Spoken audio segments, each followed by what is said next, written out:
اور حاضرین، معزز سامعین، السلام علیکم ورحمۃ اللہ تعالی وبرکاتہ۔ الحمد للہ الذی خلق الشمس ضیاء والقمر نورا، والصلاة والسلام على من صار الدين بطلوع هلاله بدرا منيرا، وعلى آله وأصحابه كاملين نورا ومكملين تنويرا، أما بعد، أعوذ بالله من الشيطان الرجيم، بسم الله الرحمن الرحيم، إن أولياؤه إلا المتقون، آمنت بالله صدق الله العظيم، وبلغنا رسوله النبي الأمين الهادي الأمي الكريم، ونحن على ذلك لمن الشاهدين والشاكرين والآمنين والمطمئنين والموقنين، والحمد لله رب العالمين۔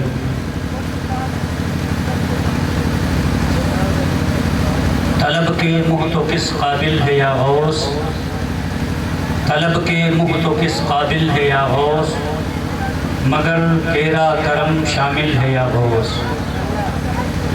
طلب کے منہ تو کس قابل ہے یا غوث، مگر تیری عطا شامل ہے یا غوث۔ صحابیت ہوئی پھر تابعیت، صحابیت ہوئی پھر تابعیت، پھر آگے قادری منزل ہے یا غوث۔ ہزاروں تابعی سے تو فزوں ہے، ہزاروں تابعی سے تو فزوں ہے، یہ طبقہ مجملاً فاضل ہے یا غوث۔ جو قرنوں سیر میں عارف نہ پائیں، جو قرنوں سیر میں عارف نہ پائیں، وہ بن مانگے تجھے حاصل ہے یا غوث۔ رضا کا خاتمہ بالخیر ہوگا اگر تیرا کرم شامل ہے یا غوث۔ معزز حاضرین، آپ لائق صد مبارکباد ہیں کہ آپ نے یہ عظیم الشان پروگرام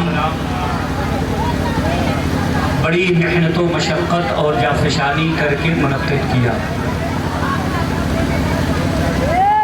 علماء اہل سنت کی تشریف آوری ہوئی، جو جلسے کا مقصد ہے وہ علماء کرام کے بیانات کا سننا اور سنانا ہے۔ علماء کرام کے بیانات آپ نے سماعت فرمائے، شاہکاران ترنم سے آپ نے ملاقاتیں کی، ان کا ترنم، ان کا لہجہ، ان کی آواز آپ نے سماعت فرمائی۔ آپ کی بزم محبت میں تھوڑی دیر کے لیے میں بھی حاضر ہوں، اس امید کے ساتھ کہ میری گفتگو بھی آپ غور سے اور توجہ سے سماعت فرمائیں گے۔ اگر آپ تیار ہیں اور آپ بھی یہ مانتے ہیں کہ مہمانوں کی بات غور سے سننی چاہیے، اور مہمان اگر اپنی بات کہیں تب بھی غور سے سننی چاہیے، ہم تو پھر بھی مذہبی بات کرتے ہیں۔ میں آپ سے گزارش کروں گا کہ جو میرے احباب پیچھے بیٹھے ہیں، آپ آگے آ جائیے، یہ آگے والی کرسی خالی ہے، آپ آ کر کے آگے بیٹھ جائیں. مناسب بیٹھنے کا طریقہ یہی ہے. اگر ہم اور آپ اتنے مہنگے جلسے کر کے آداب مجلس بھی نہ سیکھ پائیں تو میں سمجھتا ہوں کہ یہ جلسے کرنا کرانا سب بیکار ہے. آداب مجلس کیا ہے؟ بیٹھنے کا سلیقہ اور شعور کیا ہونا چاہیے ہمارا؟ کم سے کم بحیثیت انسان اتنا جاننا تو ضروری ہے. آپ دور بیٹھیں گے، رسمی طور پر آپ کی شرکت تو رہے گی، مگر شاید آپ توجہ کے ساتھ بزم میں حاضر نہ رہیں، ادھر ادھر کی گفتگو چلتی رہے. چائے میں نے سنا تھا گرم ہوتی ہے مگر اس کی تاثیر ٹھنڈی ہوتی ہے. اگر دشمن لوگ آپس میں چائے پی لیں اور پلا دیں تو محبت پیدا ہو جاتی ہے، مگر اس ٹھنڈی تاثیر والی چائے سے بھی اس محفل میں گرمی پیدا ہو گئی. آپ حضرات لڑنے لگے. چائے تھوڑی دیر کے لیے روکیں، یہی بہتر ہے. شیرنی کے طور پر چائے بانٹ دی جائے، بعد میں آپ کی ضیافت کر دی جائے. یہ نوجوان بچے جو پیچھے بیٹھے ہیں، آپ کے لیے اسٹینڈرڈ کرسیاں پڑی ہوئی ہیں جن پر غلاف وغیرہ چڑھا ہوا. آپ ادھر آ کے بیٹھو نا. اس پر کسی کا نام تو نہیں لکھا ہوا ہے.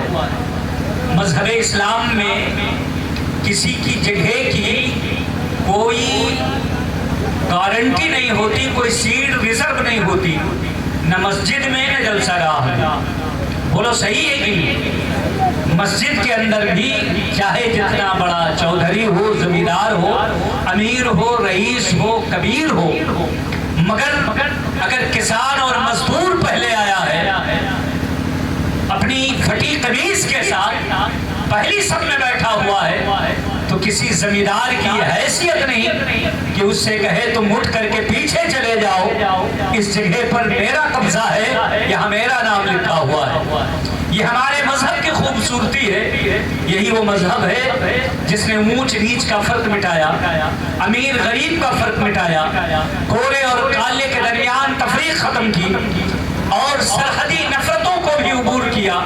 سب کو کلمہ کے نام پر، ایمان کے نام پر، انسانیت کے نام پر جوڑ دیا اور دنیا والوں کو یہ پیغام دیا. ایک ہی سب میں کھڑے ہو گئے محمود و ایاز. نہ کوئی بندہ رہا، نہ کوئی بندہ نواز، بندہ و صاحب و محتاج و غنی ایک ہوئے، تیرے دربار میں پہنچے تو سبھی ایک ہی. یہ مذہب اسلام ہے، اس کی تہذیب ہے، ہمارے مذہب کی ثقافت ہے، ہمارے مذہب کی یہ خوبصورتی ہے. مذہب اسلام کی انفرادیت ہے جس نے سب کو برابر گنا ہے، چھوٹ اچھوٹ کا تصور ختم کیا ہے، اونچ اور نیچ کے فرق کو مٹایا ہے. وہ لوگ جو غریب لوگوں کو بیٹھنے کے لیے چارپائیاں نہیں دیتے تھے، مذہب اسلام نے انہی غریبوں کو عزت دی اور انہیں امام و پیشوا بنایا. نبی نے ان کے لیے بشارت عظمی عطا فرمائی. ارشاد فرمایا بدا الاسلام غریبا. نبی نے فرمایا کہ اسلام غریبوں میں شروع ہوا ہے، وَسَيَعُودُ إِلَىٰ كَمَا بَدَأَ، اور غریبوں کی طرف پلٹ آئے گا. فَطُوبَىٰ لِلْغُرَبَاء، تو اے غریبوں تمہارے لیے بشارت ہے کہ دنیا دار وہ دنیا دار کو پسند کرتا ہے اور ہمارے سرکار ہم غریبوں کو پسند کرتا ہے. میرے بھائیوں، مکمل توجہ سے آپ یہاں تشریف رکھیں. میں پھر ایک بار کہوں گا، آپ لوگ ذرا آگے والی یہ کرسیاں جو خالی ہیں ان پہ آ کے بیٹھ جائیں. درود شریف پڑھیں بابا سے بلند. اللہم صلی علی سیدنا شفیعنا حبیبنا نبینا مولانا محمد صلی اللہ تعالی علیہ وسلم، طب القلوب و دوائیہا وعافیت الابدان و شفائیہا ونور الابصار و ضیائیہا وقوت الارواح و غذائیہا وبارک وسلم. صلاة و سلاما علیک یا رسول اللہ، صلاة و سلاما علیک یا حبیب اللہ صلی اللہ تعالی علیہ وسلم. ہم اور آپ آج جشن غوث الورا میں شرکت کی سعادت حاصل کر رہے ہیں جس کو نوجوان کمیٹی نے منعقد کیا ہے، اور میرے سننے میں آیا کہ یہ نوجوان بچے ہر سال جشن غوث الورا کا انعقاد کرتے ہیں. اسی تاریخ میں ہمیں اور آپ کو یہ موقع دیتے ہیں کہ ہم یہاں بیٹھ کر کے غوث اعظم کو سنے یا ذکر غوث اعظم کا کرے. بہرحال سیدنا سرکار غوث اعظم کا ذکر سننا یہ بھی انہی کے توفیق کی بات ہے اور ان کا ذکر کرنا انہی کے ذریعے دی گئی توفیق کی بات ہے. اگر بات سچی ہے تو ہاتھ اٹھا کے بولے سبحان اللہ. ہم اور آپ غوث اعظم کی محفل میں بیٹھے ہیں. سید سرکار غوث اعظم کون ہیں, ان کی شان کیا ہے, ان کی عظمت کیا ہے, ان کی بلندی اور رفعت کیا ہے, ان کا مسند عروج کیا ہے. حضرات محترم, اگر ہم اور آپ اپنی زبان میں بیان کریں تو ہماری زبانیں بارگاہ غوثیت میں گنگ نظر آتی ہیں. ان کے سامنے اور ان کے بالا صفات کو بیان کرنے کے لیے ہماری فکر کی وسعتیں سمٹتی ہوئی محسوس ہوتی ہیں. ہم کس زبان سے سرکار غوث اعظم کی شان بیان کریں؟ ہم جب غوث اعظم کے شان میں کچھ کہنا چاہتے ہیں, جب کچھ بولنا چاہتے ہیں, اگل بغل دیکھتے ہیں, دائیں بائیں دیکھتے ہیں, ادھر ادھر دیکھتے ہیں, یہاں سے وہاں تک دیکھتے ہیں, کبھی وادی دیکھتے ہیں, کبھی کوہ دیکھتے ہیں, کبھی کوہ ہمالا دیکھتے ہیں, کبھی دشت و یمن دیکھتے ہیں. سب کچھ دیکھ کر کے پھر نگاہ عقیدت امام اہل سنت کے الفاظ پہ ٹک جاتی ہے کہ بارگاہ غوثیت میں اگر خراج پیش کرنا ہے تو بول پڑتے ہیں اور کہہ دیتے ہیں واہ کیا مرتبہ اے غوث والا تیرا, اونچے اونچوں کے سروں سے قدم آلا تیرا, سر بھلا کیا کوئی جانے کہ ہے کیسا تیرا, اولیاء ملتے ہیں آنکھیں وہ ہے تلوا تیرا, تجھ سے در در سے سک سے ہے مجھ کو نسبت, میری گردن میں بھی ہے دور کا ڈورا تیرا. اس نشانی کے جو سگ ہے نہیں مارے جاتے, نہ دنیا میں مارے جاتے ہیں حضرات محترم, نہ آخرت میں ستائے جاتے ہیں, نہ قبر میں پریشان کیے جاتے ہیں, مگر اس نشانی کے سگ بنے تو صحیح. غوث اعظم سے اپنی عقیدتیں وابستہ تو کرے, غوث اعظم سے اپنا لگاؤ تو لگائے, اپنا دل تو لگائے, غوث اعظم کو اپنے دل میں بسائے, اپنی فکر و نظر میں بسائے, اپنے خیالات میں بسائے, غوث اعظم سے لو لگائے, اپنی الفت و عقیدت کو غوث اعظم سے استوار کرے, پھر اس کے بعد پوری دنیا کو چیلنج کر لے. حالات چاہے جیسے ہو, وقت چاہے جیسا ہو, نظام چاہے جس کا ہو, دنیاوی معاملات میں حکومت کسی کی چلتی ہو, مگر اگر غوث اعظم کی بارگاہ کا سگ ہے تو اس نشانی کے جو سگ ہے نہیں مارے جاتے. حشر تک میرے گلے میں رہے پٹا. حضرات محترم, سرکار غوث اعظم رضی اللہ تعالی عنہ, آپ ان کی شان کو ملاحظہ فرمائیے. حضور سیدنا سرکار غوث اعظم کی یہ شان ہے, انہیں اللہ رب العزت نے وہ فضل و کمال عطا فرمایا ہے.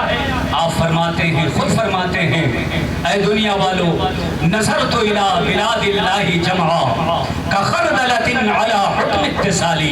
آپ فرماتے ہیں نظرت الی بلاد اللہ جمعا, میں نے پوری دنیا میں نظر ڈالی, پوری دنیا کو دیکھا تو کیسا پایا, پوری دنیا میری نگاہوں کے سامنے کیسے ہے. فرماتے ہیں کخردلۃ, ایک رائی کے دانے کی طرح ہے. جیسے رائی کے دانے کو آدمی اپنی ہتھیلی پہ الٹ پلٹ کے دیکھتا ہے, آپ فرماتے ہیں بلاد اللہ میری نگاہوں میں اسی طرح ہے. میں پورے عالم کو اسی طرح دیکھتا ہوں اور پورے عالم کا مشاہدہ کرتا ہوں, اور صرف مشاہدہ ہی نہیں کرتا بلکہ آپ فرماتے ہیں لو کنت فی المشرق لو کان مریدی فی المغرب وانا فی المشرق لو نادا باسمی فی کربت لافرجتها. آپ فرماتے ہیں اگر میرا نام لیوا, میرا چاہنے والا, مجھ سے عقیدت رکھنے والا, مجھ سے عشق کرنے والا دنیا کے ایک کنارے ہو اور وہ کسی مصیبت میں پریشان ہو جائے, میری توجہ جانب مغرب دوسرے کنارے میں ہو, دنیا کے دوسرے کونے میں ہو, فرماتے ہیں لو نادا باسمی فی کربت, اگر میرے نام کی مدد چاہتا ہے, میرا نام پکارتا ہے, گرتے گرتے یا غوث اعظم المدد کہتا ہے, ذرا سب لوگ مچل کر بولے سبحان اللہ. فرماتے ہیں اگر وہ مصیبت میں مجھے میری دعائی دیتا ہے, میرے نام کے ساتھ فریاد کرتا ہے, مجھے پکارتا ہے, فرماتے ہیں اس کی صدا زبان پہ بعد میں آتی ہے, غوث اعظم کی مدد پہلے پہنچ جایا. نعرے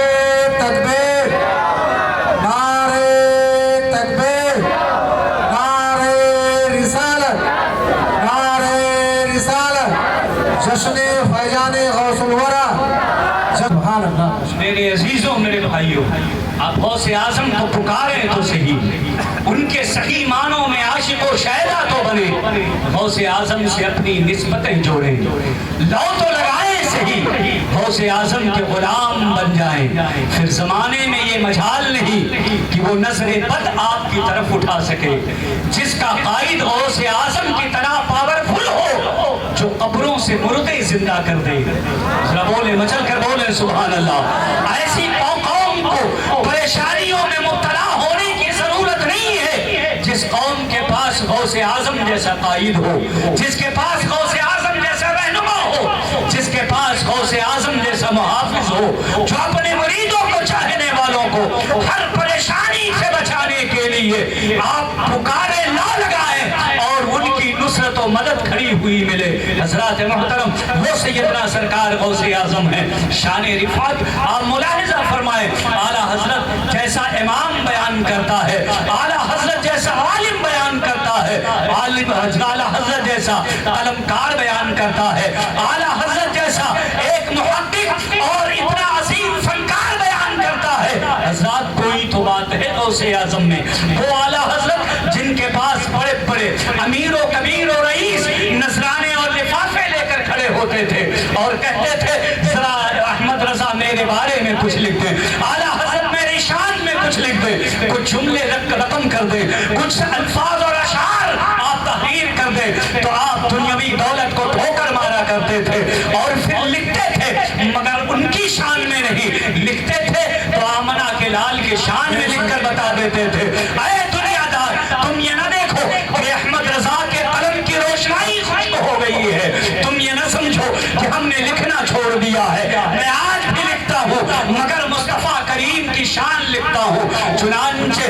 بہرائچ شریف کے ضلع کے اندر ایک قصبہ نان پارا ہے، اس نان پارا کے راجا نے اپنے لیے کچھ اشعار کی فرمائش کی، ہدیہ اور تحفہ دیا بھی اور وعدہ کیا کہ یہ پیشگی لے کر کے جاؤ، ان سے کہو میری شان میں کچھ اشعار لکھ دے، کچھ اشعار میری شان میں رقم کر دے، جن کا میں تغرا بنوا کر کے اپنے محل میں لگوا دوں، جس کو میں سجا کے رکھوں، منہ مانگا انعام اور رقم دے دوں، انہیں انعامات سے مالا مال کر دوں۔ تو وہ اعلیٰ حضرت قلم اٹھاتے ہیں اور لکھتے ہیں، وہ کمال حسن حضور ہے کہ گمان نفس جہاں نہیں، یہی پھول خار سے دور ہے، یہی شمع ہے کہ دھواں نہیں، وہ کوئی باخدا خدا کا یہی ہے در، نہیں اور کوئی مفر مفر، جو وہاں سے ہو یہیں آ کے ہو، جو یہاں نہیں وہ وہاں نہیں، تیرے آگے یوں ہے دبے لچے فصحا عرب کے بڑے بڑے، کوئی جانے منہ میں زبان نہیں بلکہ جسم میں جان نہیں۔ پھر آپ نے مقطع لکھ کر کے اپنی برات کا اظہار فرمایا اور ارشاد فرمایا، کروں مدح اہل دولزا، میں دولت والوں کی مدح سرائی کروں، میں ان کی تعریف کروں، کروں مدح اہل دولزا، پڑے اس بلا میں میری بلا، میں گدا ہوں اپنے کریم کا، میرا دین پا رہے۔ نان پارا اور اس کو توڑ کر کے الفاظ آگے کے پیچھے کر دو تو وہی پا رہے نا۔ اعلیٰ حضرت نے یہ تلوی فن شاعری میں ایک بہت بڑا فن ہے، جس فن کا آپ نے جس صنعت کا یہاں استعمال کیا، تلوی آپ نے استعمال فرمایا میری یہ کروں مدح اہل دولزا، میں دولت والوں کی تعریف کروں، میں ثروت والوں کی تعریف کروں، میں راجہ اور راجگان اور بادشاہوں کی تعریف کے لیے نہیں پیدا ہوا ہوں، مجھے قلم ملا ہے تو آقا کی عظمتیں لکھنے کے لیے، مجھے زبان ملی ہے تو حضور کی محبت کے گن گانے کے لیے، ہمیں فکر ملی ہے تو مصطفیٰ کریم کی عظمتوں کے بارے میں سوچنے کے لیے ملی ہے، اور ہمیں یہ بدن ملا ہے، ہمیں علم و فن ملا ہے تو مصطفیٰ کریم کی عظمتوں پہ پہرا دینے کے لیے، مجھے کسی دنیا دار سے کیا غرض ہے، کیا لینا دینا، کروں مدح اہل دولزا، پڑے اس بلا میں میری بلا، میں گدا ہوں اپنے کریم کا، میرا دین پارے نہ نہیں۔ ایک مرتبہ نواب نان پارا کی طرف سے کوئی صاحب گئے، نواب رامپور کی طرف سے گئے اور کہا کہ نواب رامپور یہ کرتے ہیں کہ جو بھی مصنف ہوتا ہے، کوئی آدمی اگر صاحب علم ہے، صاحب فن اور صاحب فضل ہے، علم کی وجہ سے درجات بڑھتے ہیں، علم کی وجہ سے عروج و ترقیاں ملتی ہیں، اگر کوئی صاحب دیوان ہے، کوئی